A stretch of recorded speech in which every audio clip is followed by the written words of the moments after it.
On Friday's episode of the Locked On Fantasy Hockey Podcast with Big Flip Livingstone and Steele Roden, we are doing some pretender and contenders separation with some teams on the wild card bubble. And you know we have Friday's 5-game big-time bets and DFS targets ready to rock, baby.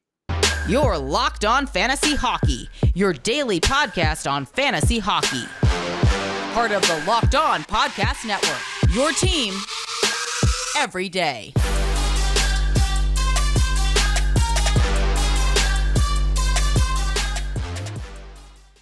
Welcome back inside the lab, everybody. It's the Locked On Fantasy Hockey Podcast with Flip and Steele. It is Friday's episode, and thank you for riding with us for another full week of the reboot of this show. And thank you for making us your first listen every single day. We are a part of the Locked On Network, and thank you for showing us that love. Continue to do so. Continue to smash the subscribe button and show us that love. You know Steele and I really appreciate it. On today's show, my friends and hockey degenerates, you know we have you covered with what we do best. I've been slipping a little bit. I don't want to talk about it, but trust me, we have some good picks and DFS targets for you for tonight's 5-game board. Stay tuned for that at the end of the episode. At the start of the episode, Steele, we're going to be separating some contenders from pretenders, having a look at the 4 wildcard teams. I have some Stanley Cup odds up ready to go, and really taking a look at these 4 teams. What kind of noise will they be able to make? Have some eyes on some of their fantasy targets, and really, Steele, break down who is for real here and who is going to be playing golf, like I said, early this season. Yeah, there's only one team right now that's sitting in a wild card position that is probably going to be hitting the links pretty soon. But the other 3 for me are pretty good teams and going to be really good contenders in the playoff time.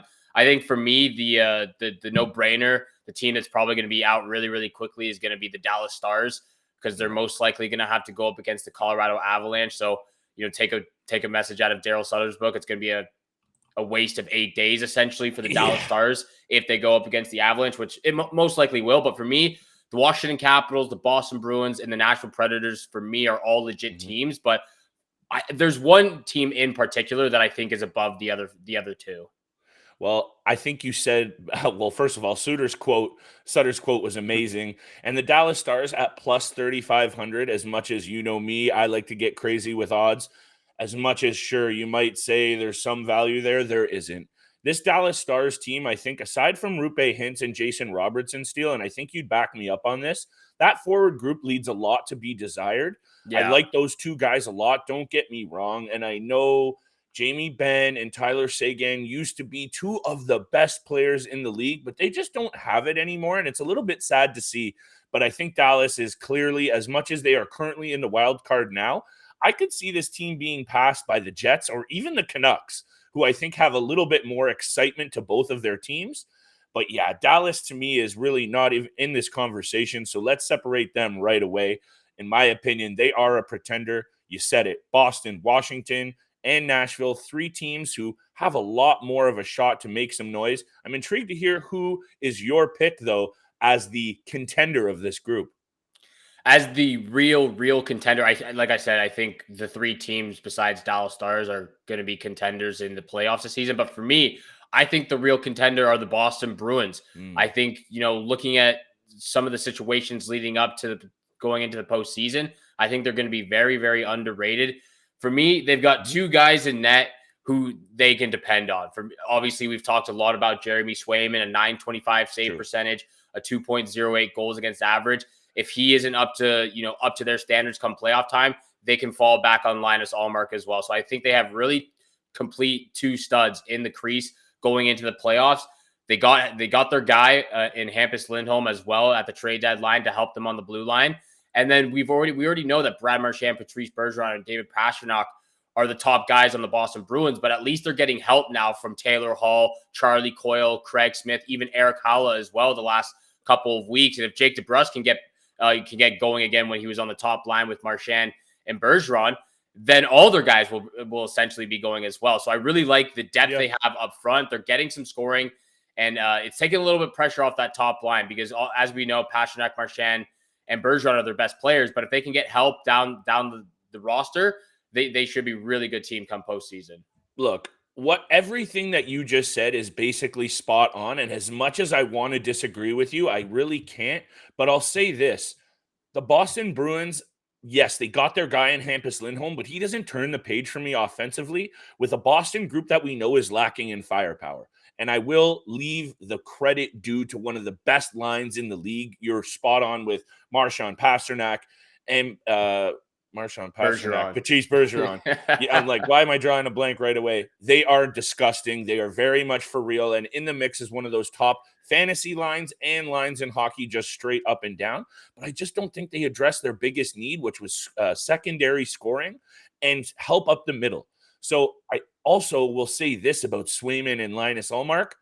This much playoff experience, zero. So as much as I think, and Vegas agrees with you, Steele, because at plus 1,800 of these 4 teams, they are the favorite of the group to make a run to the cup. So Vegas agrees with you 100%. I'm not agreeing with you as much because I'm just loving everything about this Nashville Predators team right now. You know, what you said is not incorrect. I just think, are the Boston Bruins good enough with 2 goalies with 0 postseason experience to go through Tampa and Florida? That's where I think maybe it just stops right there. So in terms of the value, I love Nashville at plus 2,500. We talked about how great Roman Josi is being. If it's not for Cale Makar, he has the Norris. I know you love yourself some UC Saros, who of all the goalies on all these teams, oh, wait a sec, Washington Capitals, Vita Vanacek, Ilya Samsonov, 212 postseason minutes combined. UC Saros at least has a couple of rounds of playoff experience. I don't know. That didn't really happen until last year. Am I way off the mark? You're not way off the mark. The thing I really like about the Nashville Predators, and you said it, is their odds right now at plus 2,500. That's very, very juicy odds. But for me, and don't get me wrong, I like everything you said, you know, with UC Saros. He's an absolute stud. Obviously, they got some offensive juggernauts and Roman Josi on their team. But for me, looking at the teams, and you mentioned it, you know, Jeremy Swayman and Linus Ullmark have 0 playoff experience, but besides last year, neither does UC Saros. I believe he's 3-7 he's 3-7 for his postseason record. He does not have an outstanding postseason record. He didn't really get a chance to play until last year. Really, he didn't have a lot of starts before that. So UC Saros doesn't have a lot of playoff experience as well. And in the position they're in right now, they're most likely going to be going up against the Calgary Flames, and they can get easily bounced against this Flames team because they're looking absolutely stellar right now. For sure. I think Boston has a better chance going through Tampa or Florida than the Nashville Predators do have going up against the Calgary Flames. I don't know about that at all. I'm going to disagree with you there as well. But also 17 games of playoff experience for Saros is 16 more than any other goalie here, and it cannot be ignored. How many of those did he start? I think it's like 10, right? 10 more than any other goalie here. Okay. Actually, 7 more. Sorry, Samsonov has a couple. Anyway, these are things that when it comes down to the postseason, everything on paper can go out the window, especially the Calgary Flames regular season record this season, because we know their track record recently in the playoffs. So yeah, as much as also, like, at the end of the day, let's be honest, these 4 teams are in wild card positions for a reason. The only team who's really, you know, there because the other teams are great ahead of them, maybe Washington, because the Metro is so good. Yeah. But the odds for these teams are long shots for a reason. We talked about is anyone going to go through Colorado in the West? That's a big question. Is anyone going to go through the Floridian teams in the East? Big question. But either way, I think when it comes to the wild card teams, Dallas, let's not waste our time. Boston, Washington, Nashville, all lots of valuable fantasy pieces and definitely some value in making a cup run, because we both know this and we can agree on this. Once postseason hits, it's a whole other ballgame.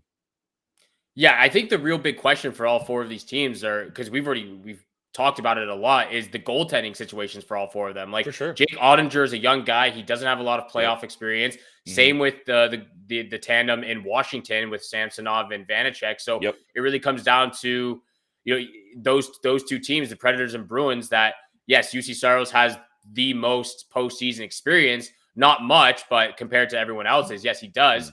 But that entire team doesn't have a lot, except for some of the veteran guys. And then you go over to the Boston Bruins. They've been there before.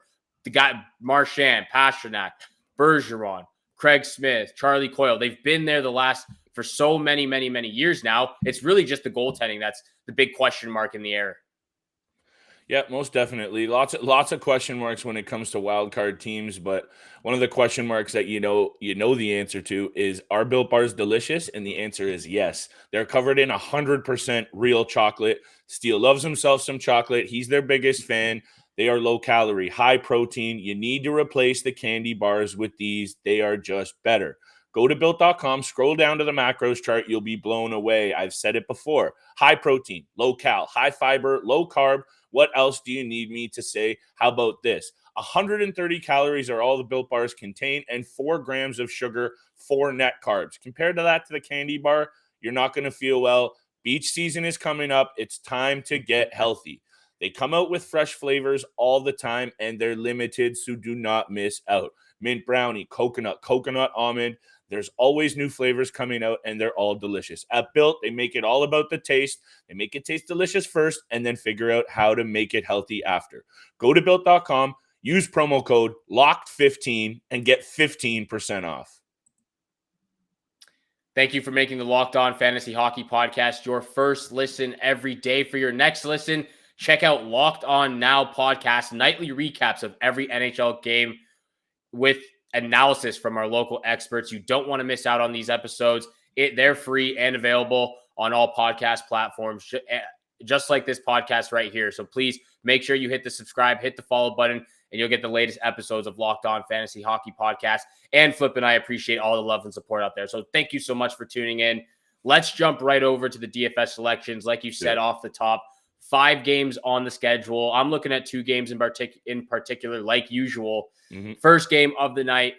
This one for me, like it's an absolute no-brainer. Colorado Avalanche versus the Philadelphia Flyers. The Avalanche playing at home. This one is just 2 teams at different ends of the spectrum. Top of the league, bottom of the league. It's not going to be a pretty game for the Philadelphia Flyers. I'm not going to be going with Nathan McKinnon because he's going to be very, very expensive, but I am still picking up some top dogs for Colorado. I'm looking at that second line, Nazem Kadri and Arturi Lehkonen. I believe as of right, I don't think Lehkonen played in that first Avalanche game. I think he's having some trouble with his visa. Yes, as of right now. So hopefully he'll be ready to go for Friday night against the Philadelphia Flyers. But Nazem Kadri, as of right now, Arturi Lehkonen is slotted on the second line with him. So I'm going to be going with those 2 for my forwards. And then, of course, with Cale Makar on the back end, he's just too dang good. And if I have enough money at the end, of course, I'm going to go with a guy like Nathan McKinnon. Man, the fact that Arturi Lehkonen, and we talked about it at length the other day, is going to get this opportunity to play in the Colorado top 6 after starting his season in Montreal, this guy's got to be smiling. You mentioned it. He's having some issues getting across the border, but I think if he clears, he will probably be a pretty decent price. You know he's going to be fired up for playing his first home game in front of his new home fans. So I think I'm glad you went right to it, Steele, because I like me some Arturi Lehkonen for cheaps, and I think you could be able to get him for cheap. So let's hear what else you got, because I think you're going to like where I'm going with my DFS targets, but we'll see. Yeah, for my second matchup, this one I was looking at because it's really, really interesting, especially come postseason time, because these 2 teams are most likely going to be playing against each other. The New York Rangers versus the Pittsburgh Penguins really, really intrigues me for Friday night's DFS selections. I'm going to the New York Rangers side of things. Artemi Panarin, Andrew Kopp, and Jacob Trouba. Now, if I have enough money, of course, I'll go with Adam Fox, but Kopp has already made a difference since he's joined the team. They did lose 7-4 to the New Jersey Devils in the first game, but he had 2 assists in that game. He's already jumping up offensively. I would like to see him move up to the second line, like I said before. But again, Andrew Kopp, he's not going to be a super expensive player, so you can go out there, pick him up for $3,500, $4,000, and then as well as with Trouba, you're not spending the big amount on a guy like Adam Fox, but Trouba still brings a lot to the table, like Artemi Panarin. So I'm going with some different options for my DFS selections this time around. I like it because you were also talking about Andrew Kopp the other day. For guys that don't sleep on Andrew Kopp, available in a lot of formats. And what does he do in his first Rangers game? I believe he had 2 or if not 3 points.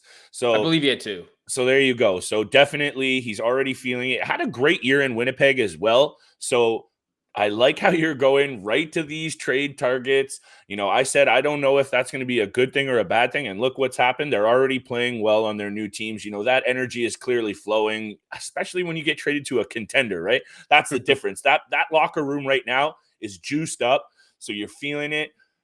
A team that's not going to the playoffs, Steele, but one that's been outputting offensively against good teams. And we've talked a lot about them. It's been a while, though. Buffalo Sabres are going to be at home against the Washington Capitals. I'm not going to be touching this game from a winner output standpoint. Yeah. But I think there's some value here in guys like Tage Thompson, who have been sensational this year.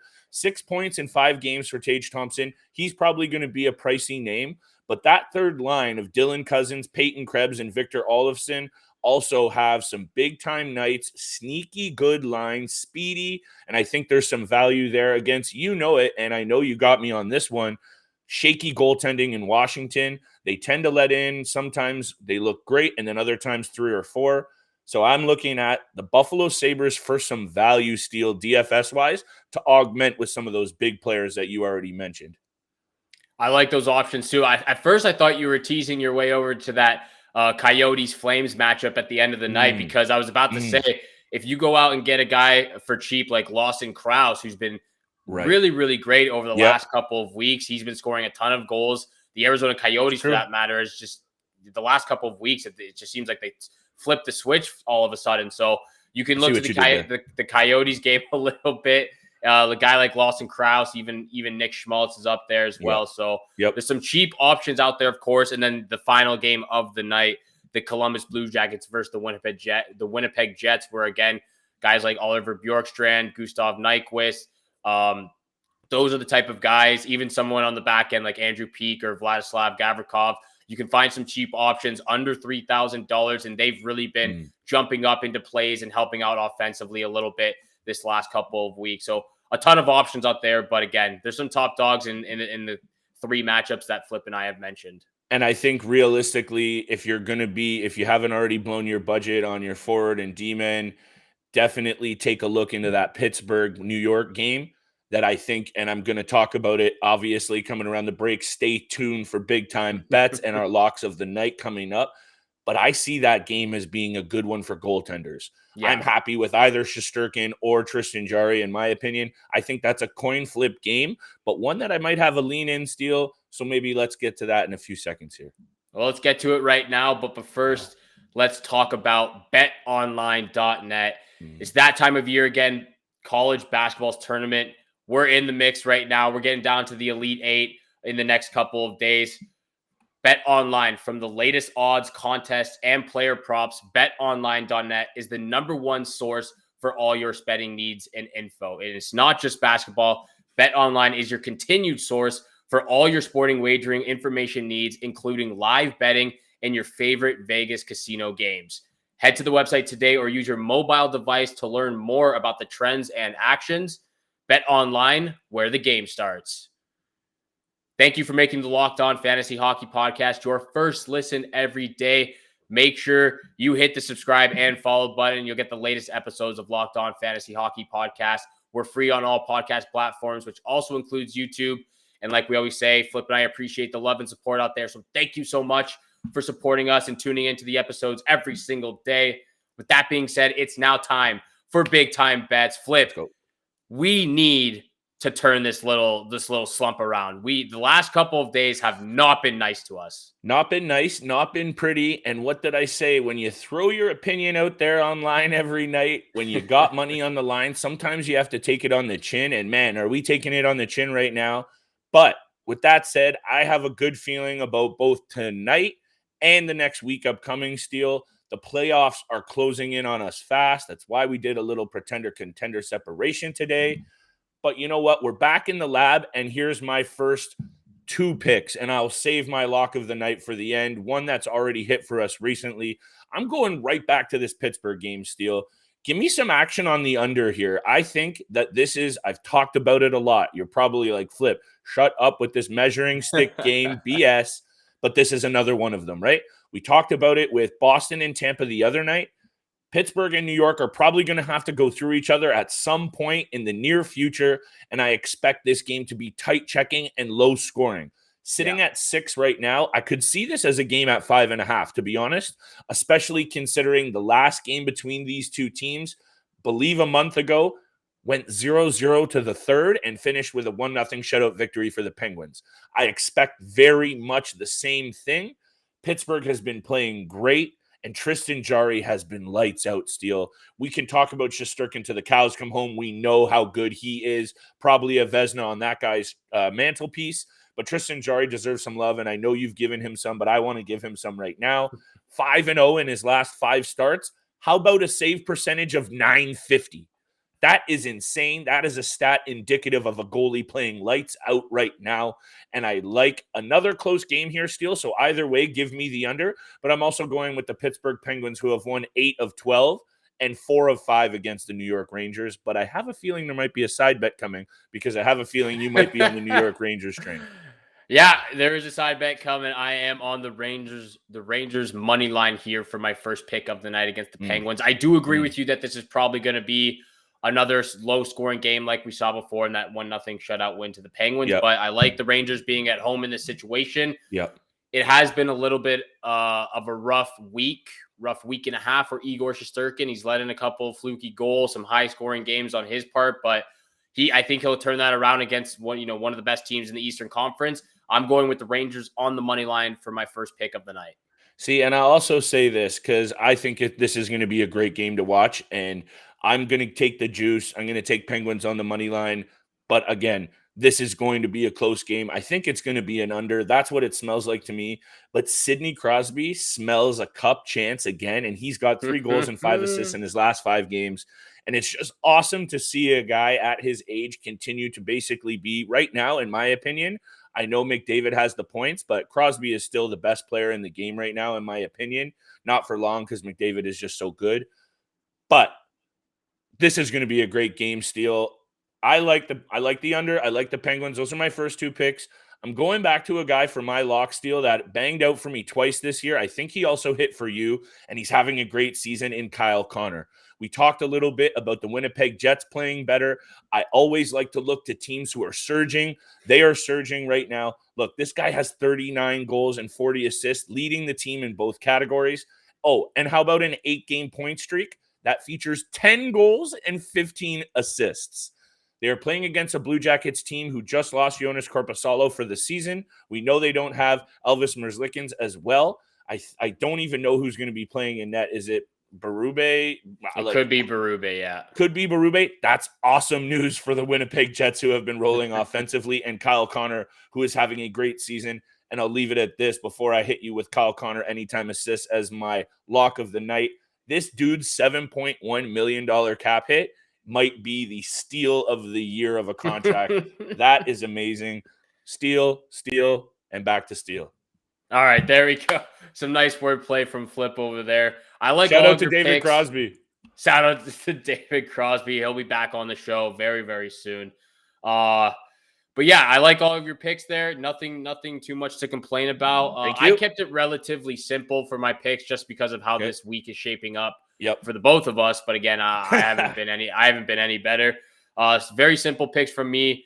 Rangers on the money line. Like I said, my second pick of the night is the Avalanche on the puck line versus the Philadelphia Flyers. I don't think there's much to be said there. The Flyers have some trouble in goaltending for the last couple of years, and it's been a big problem. They were sellers at the deadline. They sold their best player to the Florida Panthers. So I'm taking the Avalanche on the puck line, and to cap it off, the Flames I am taking on the money line versus the Coyotes. I was thinking about puck line, but to be on the safer side, especially with how Arizona has kind of switched it up the last couple of weeks, I'm going to take the Flames on the money line. Okay, going heavy favorite on the money line with the Flames. Yeah. Almost Flip taking the puck line plus 1.5, minus 300 and getting burned. I hope you don't. I believe they're at minus 420 right now. So shout out to the 420 Flames. Hey, let's go, Steele. I wish you nothing but the best, my friend. And we need a big turnaround. So we let's do. We It's need gonna a big happen. win. We need a big win going into the weekend because let me say, Tuesday, Wednesday were not the days for us. We did start the week off pretty strong, but Tuesday, Wednesday really killed We us. got bills to pay. We got the vet bills to pay. So we're getting back at it. Let's go. Oh, yeah. Hopefully we can get a big win going into the weekend. So my lock of the night is going to be the Avalanche on the puck line versus the Philadelphia Flyers. Flip, remind us all again, what is your lock of the night? Kyle Connor, anytime assist. Give me that. All right, there you go, folks. Kyle Connor, anytime assist. My lock of the night, Avalanche on the puck line versus the Philadelphia Flyers. Lock it in, pencil it in, put your money down, make your money. Flip and I are turning it around heading into the weekend. Thank you so much for making the Locked On Fantasy Hockey Podcast your first listen every day. If you want more gambling advice on what you should pick, but for not just hockey, make your second listen Locked On Bets, your daily one-stop shop for all your gambling needs. Locked On Bets, hosted by your boy Q with insight from Lee Sterling. It's free and available on all podcast platforms, just like this podcast right here. So please make sure you hit the subscribe, hit the follow button, and once you do, you'll get the latest episodes of Locked On Fantasy Hockey Podcast as soon as they're available each and every day, Monday to Friday, 7 o'clock in the morning Eastern time. So make sure you subscribe. And like Flip and I always say, we love the support and love the support so much. So thank you so much for supporting us. Thank you again for tuning in for today's episode with Flip and I. Have a great day. Good luck with all your bets out there. And we shall see you back here again on Monday. Peace.